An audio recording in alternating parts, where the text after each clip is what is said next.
Welcome to Blizzard Fire. We hope this video helps fire up your solution. You start immediately. Collect 70% plus isopropyl alcohol, cotton, a plastic scraper, and a clean cloth. You test on an invisible spot first because finishes react differently. Wait 30-60 seconds to confirm no damage. Once confirmed, gently scrape excess marker with the plastic scraper, then blot. Don't rub to lift loose pigment. Make sure to work from the outside of the mark toward the center so you avoid spreading the stain, and keep your cottons fresh to prevent redepositing ink.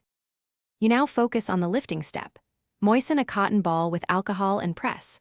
Blot, lift, and repeat, replacing cotton as it darkens, because agitation plus solvent dissolves the ink binder.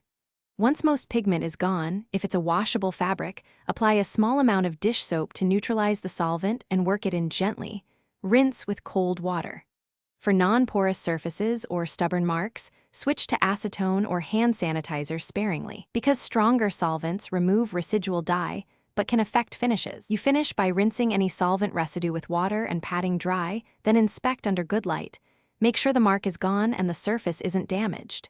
If ink persists, repeat solvent and blotting cycles. For non-porous surfaces, try a melamine sponge lightly because it abrades gently and can remove dye residue. Once clean, restore finish as needed. Apply polish or spot touch-up.